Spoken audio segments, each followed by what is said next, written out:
الحمد لله رب العالمين وأصلي وأسلم على المبعوث رحمة للعالمين وعلى آله وصحبه أجمعين أما بعد. Nous allons donc continuer la série de cours sur le mois de Ramadan du noble Cheikh Abdurrazzaq al-Badr hafidhahullah ta'ala. Le Cheikh nous dit Salamatul qulubi wal alsun, l'intégrité du cœur et de la langue.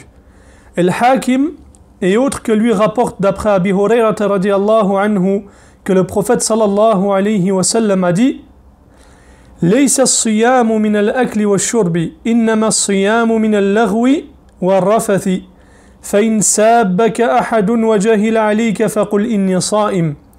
Le jeûne n'est pas de s'abstenir de manger et de boire. Certes, le jeûne est de s'abstenir des futilités et des obscénités. Ainsi, si quelqu'un t'insulte ou agit avec toi avec ignorance, alors dis « je jeûne ». Certes, je jeûne. Et le prophète sallallahu alayhi wa sallam a dit صوم شهر الصبر وثلاثة أيام من كل شهر يذهبن وحر الصدر. Jeûner le mois de l'endurance, ainsi que 3 jours de chaque mois enlève la haine du cœur. Et parmi les caractéristiques grandioses et les nobles qualités indiquant la perfection de la foi des jeûneurs et la noblesse de leur morale figure la pureté de leur cœur et de leur langue envers leurs frères croyants. Il n'y a dans leur cœur ni rancœur, ni jalousie, ni animosité, et il n'y a dans leur langue ni médisance, ni calomnie, ni mensonge et ni discorde. Ils ne portent dans leur cœur que l'amour, le bien, la miséricorde, la tendresse et l'honneur. Et leur langue ne profère que des paroles bénéfiques, des propos utiles et des invocations sincères. Ils sont parmi ceux qu'Allah a loués et purifiés en disant والذين جاءوا من بعدهم يقولون ربنا اغفر لنا ولإخواننا الذين سبقونا بالإيمان ولا تجعل في قلوبنا غلا للذين آمنوا ربنا إنك رؤوف رحيم.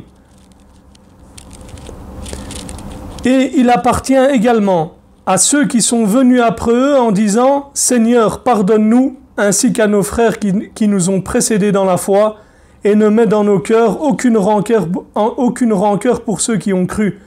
Seigneur, tu es compatissant et très miséricordieux. Dans ce verset, leur Seigneur les a décrits avec 2 qualités grandioses et 2 nobles caractéristiques. L'une d'entre elles concerne la langue. Il n'y a dans leur langue envers leurs frères croyants que conseils et prières. C'est pour ça qu'Allah dit dans le verset, ils disent Seigneur, pardonne-nous, ainsi qu'à nos frères qui nous ont précédés dans la foi. La seconde qualité concerne le cœur. Leurs cœurs sont purs envers leurs frères croyants, sans rancune, sans jalousie, sans malveillance, ni animosité, ou quoi que ce soit de semblable. La pureté du cœur et de la langue sont parmi les signes les plus clairs et les preuves les plus véridiques de la perfection du jeûne. Les salaf, c'est-à-dire les pieux prédécesseurs qu'Allah les agrée, considéraient comme le meilleur parmi eux celui qui avait le cœur et la langue les plus intègres. Iyas ibn Muawiyah a dit le meilleur parmi eux, c'est-à-dire les prédécesseurs, était celui qui avait le cœur le plus pur et qui médisait le moins. Et Sufyan ibn Dinar a dit j'ai demandé à Abu Bashir, qui était parmi les compagnons de Ali radiyallahu anhu, parle-moi des actions de ceux qui étaient avant nous. Il a répondu, ils accomplissaient peu et étaient beaucoup récompensés. J'ai demandé pourquoi cela. Il répondit, en raison de la pureté et l'intégrité de leur cœur. Le Ramadan est une opportunité en or et un cadeau divin pour purifier les cœurs et les langues de toute impureté et maladie. Le but de ton jeûne n'est pas seulement de t'abstenir de manger et de boire. Le véritable but de ton jeûne n'est pas simplement de t'abstenir de nourriture et de boisson. Alors que ton cœur rompt le jeûne par la haine, la jalousie et l'aversion pour les serviteurs d'Allah, ou que ta langue rompt le jeûne par la médisance, la calomnie, la tromperie, le mensonge, l'insulte et l'offense. Car celui qui est dans cet état ne tire profit de son jeûne que la faim et la soif. Comme cela a été mentionné dans le hadith, certains jeûneurs n'ont comme part de leur jeûne que la faim et la soif, et certaines personnes qui prient la nuit n'ont comme part de la prière que la fatigue. Et la plus grande cause de l'intégrité du cœur et de la langue de ces vertueux, c'est le lien fort qu'ils entretiennent ou qu'ils entretenaient avec Allah subhanahu wa ta'ala, ainsi que le fait qu'ils l'agréent fortement. Ibn al-Qayyim rahimahullah ta'ala a dit: l'agrément ouvre la porte à l'intégrité.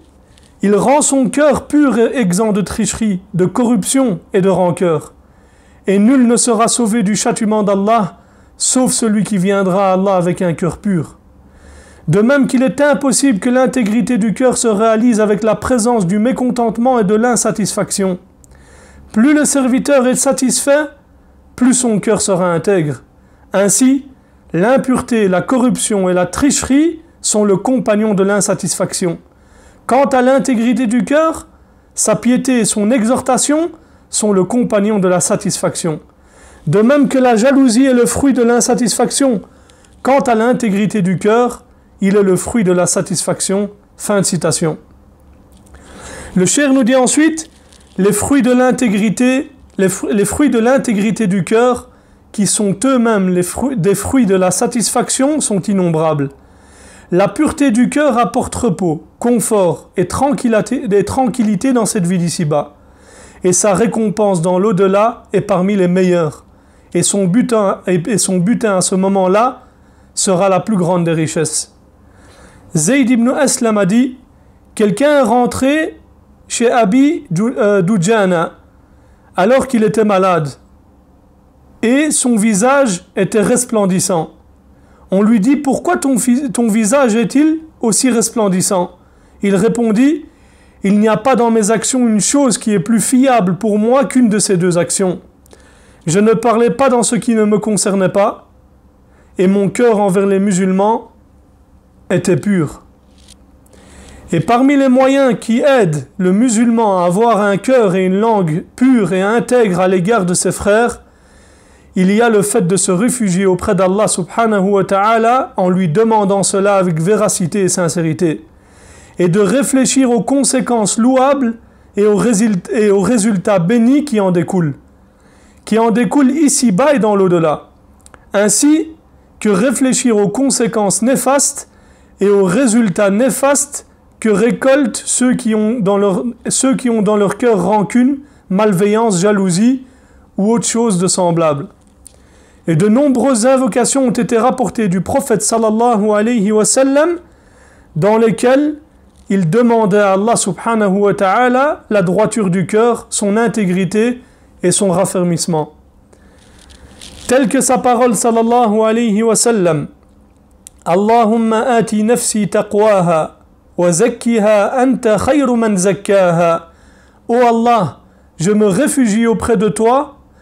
Ô Allah, accorde à mon âme la vertu et purifie-la, car tu es le meilleur de ceux qui l'ont purifiée. Ainsi que sa parole sallallahu alayhi wa sallam: Allahumma inni a'udhu bika min qalbin la yakhsha'. Ô Allah, je me réfugie auprès de toi contre un cœur qui ne te craint pas. Ainsi que sa parole sallallahu alayhi wa sallam: Ya muqallib al-qulub, thabbit qalbi ala dinik. Ô toi qui fais tourner les cœurs, affermis mon cœur sur ta religion. Ainsi que sa parole sallallahu alayhi wa sallam: Allahumma ja'alli fi qalbi noura. Ô Allah, mets dans mon cœur de la lumière. Profitons donc de ce mois béni pour soigner les maladies du cœur et de la langue, et veillons avec la plus grande attention à leur pureté et leur intégrité, car c'est par leur intégrité et leur pureté que l'individu préserve son âme, sa foi et sa vie mondaine, tandis que par leur corruption, la religion et la vie mondaine se corrompent. Notre prophète sallallahu alayhi wa sallam nous a enseigné une prière grandiose à dire le matin, le soir et avant de se coucher, dans laquelle l'individu cherche refuge auprès d'Allah contre les deux sources de mal qui en émanent, et contre les deux fins auxquelles conduit l'une ou l'autre de ces deux sources, ou les deux. At-Tirmidhi et Abu Daoud rapportent d'après Abi Hurayrata radiyallahu anhu que Abu Bakr as-Siddiq radiyallahu anhu a dit: Ô messager d'Allah, apprends-moi des paroles que je peux dire le matin et le soir. Et le prophète sallallahu alayhi wa sallam lui dit: Dis, اللهم فاطر السماوات والأرض عالم الغيب والشهادة رب كل شيء ومليكه أشهد أن لا إله إلا أنت أعوذ بك من شر نفسي وشر الشيطان وشركه قال قلها إذا أصبحت وإذا أمسيت وإذا أخذت مضجعك. Il dit, dis ô Abu Bakr, ô Allah, créateur des cieux et de la terre, connaisseur de l'invisible et du visible, Seigneur et maître de toutes choses, j'atteste qu'aucune divinité ne mérite d'être adorée en dehors de toi. Je me réfugie auprès de toi contre tout mal venant de moi et le mal venant du diable et son polythéisme. Ensuite il dit, dis cela le matin, le soir et lorsque tu vas te coucher. Et dans une autre version, le prophète sallallahu alayhi wa sallam a dit وَأَنْ أَقْتَرِفَ عَلَى نَفْسِي سُوءًا أَوْ أَجُرَّهُ إِلَى مُسْلِمٍ. C'est-à-dire, ainsi que celui que je peux commettre envers moi-même ou infliger à un musulman. Ce hadith grandiose inclut la demande de refuge auprès d'Allah subhanahu wa ta'ala contre le mal et ses causes. Car tout le mal provient soit de l'âme, soit du diable. Ainsi, le prophète sallallahu alayhi wa sallam a demandé refuge auprès d'Allah contre ces deux choses dans sa parole. Je me réfugie auprès de toi contre tout mal venant de moi et le mal venant du diable et son polythéisme. Et l'objectif du mal, c'est qu'il retombe soit sur son auteur, soit sur son frère musulman. Et le prophète sallallahu alayhi wa sallam a donc demandé refuge auprès d'Allah contre cela dans sa parole, ainsi que celui que je peux commettre envers moi-même ou infliger à un musulman. Comme est parfaite cette invocation, comme sont éminentes ses finalités et comme sont excellentes ses significations. Et combien est beau pour le jeûneur de l'utiliser dans ses invocations du matin et du soir, et avant de se coucher, durant ce mois béni et pendant tous les jours de sa vie. هذا وصلى الله على نبينا محمد وعلى آله وصحبه وسلم.